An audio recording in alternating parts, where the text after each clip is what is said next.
नमस्कार। सिया का मामला अभी ठंडा भी नहीं हुआ था कि झारखंड में उर्मिला का मामला उभर कर आया। जी हाँ, कहते हैं ना, देखा देखी पाप होता है, देखा देखी पुण्य होता है। तो देखा देखी पाप अब बढ़ने लगा है, क्योंकि जानती है कि जिस तरह से इन लोगों का कुछ नहीं हो रहा है, तो अगर मैं भी किसी घटना को, वारदात को अंजाम दे रही हूँ, तो मेरा भी कुछ बिगड़ने वाला नहीं है। तो मैं बात करूँगी झारखंड के उर्मिला की। उसकी शादी 7 जुलाई 2026 को होने वाली थी। जिससे शादी होने वाली थी उसको उसने अपने कॉन्फिडेंट में लिया। 2 महीने से उससे लगातार घंटों घंटों बात करती रही, उसको विश्वास में लिया। लड़का हसीन सपने देख रहा था कि 7 जुलाई को मेरी शादी होने वाली है। इधर उर्मिला का टाका अपने ही जीजा से गिरा हुआ था। जीजा यानी बहन का पति। लेकिन ये अवैध संबंध था। वो घर में बता नहीं पा रही थी कि मेरी शादी वहाँ नहीं होगी, मैं जीजा से, और जीजा से हो नहीं सकती क्योंकि बहन ऑलरेडी है। तो प्लान बनाई, और चेहरा इतना मासूम कि किसी को ज़रा सा भी शक नहीं होगा। 7 जुलाई को शादी थी, 4 जुलाई को नीरज यानी उसका जो होने वाला पति था वो गायब। जब गायब हुआ तो पुलिस में रिपोर्ट लिखवाई गई तो छानबीन शुरू हुई। किसी को भी शक उर्मिला पे नहीं जा रहा था, क्योंकि ये बहुत मासूम थी, भोली थी।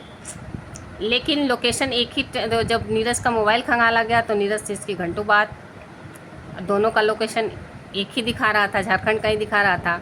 जबकि नीरज को मारकर इन लोगों ने पास के राज्य बिहार में एक जंगल में फेंक दिया था। सोचिए किस हद तक दरिंदगी ये लोग करते हैं।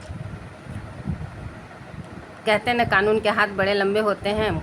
घर वालों का शक तो उर्मिला पे जा नहीं रहा था, लेकिन पुलिस का दिमाग कहीं ना कहीं काम कर रहा था कि कोई ना कोई ऐसा कुछ है जो घर ही में है। तो जब उर्मिला का मोबाइल खंगाला गया तो देखा कि जीजा से घंटों बात हो रही है।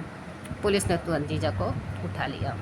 उठाने के बाद जब पुलिस की 3rd डिग्री का इस्तेमाल हुआ तो जीजा ने सारा हाल कबूल दिया। क्या कहेंगे इसको।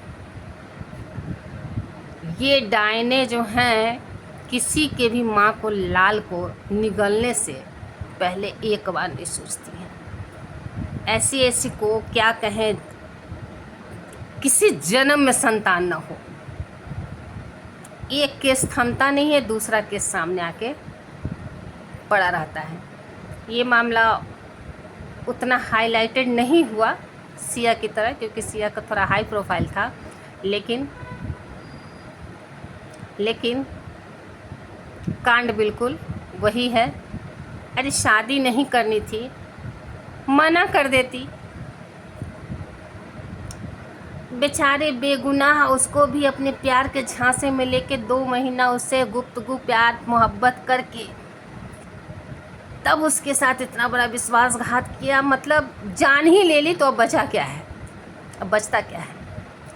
क्या ही कहूँ, क्या होता जा रहा है लड़कियों को। सिलसिला थम नहीं रहा है, और ये जो घटनाएं हो रही हैं, ये घटनाएं ख़त्म होने का नाम नहीं ले रही हैं।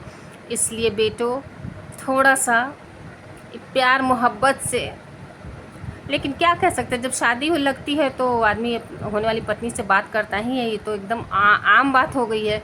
लेकिन नहीं बेटो, अब हर कदम पे, हर रिश्ते पे तुमको पैनी नज़र रखनी पड़ेगी। ज़रूरी नहीं कि जो तुमसे मोहब्बत भरी बातें कर रहा है वो तुम्हारा कातिल ना हो। क्या कह सकते हैं, किस पे भरोसा करेगा आदमी। कहाँ आप उस परिवार के बारे में सोच के देखिए कि जहाँ 7 तारीख को बारात उठने वाली थी, वहाँ एग्जैक्ट 7 को ही बॉडी मिली, क्योंकि दूसरे राज्य में थी। तो 7 को ही बॉडी मिली। घर में तो कोहराम मचा हुआ है। दोनों जीजा साली को पुलिस हिरासत में ले ली है। और जो हो रहा वही होगा। इन लोगों को पता है कि ज़्यादा कुछ होना नहीं है, थोड़े दिन का दिक्कत है, उसके बाद तो फिर जस का तस हो जाएगा। लेकिन जिसका कोख जला, जिसका कोख उजड़ा, जिसके सपने राख हुए, जिसकी दुनिया ख़त्म कर दी इन लोगों ने, अपने हवस के कारण। इस उर्मिला ने अपनी बहन को भी नहीं सोचा और इस उर्मिला ने अपने होने वाले पति को भी नहीं सोचा। क्या कहेंगे इस लड़कियों को। मेरे पास ऐसी लड़कियों के लिए कोई भी घृणित शब्द नहीं है। अगर आपके पास है तो कुछ कहिए। मैं क्या कहूँ ऐसी लड़कियों को, सुन करके दिल थर्रा जाता है। मैं क्या कहूँ, आपको ही कुछ कहना है तो कहिए। धन्यवाद।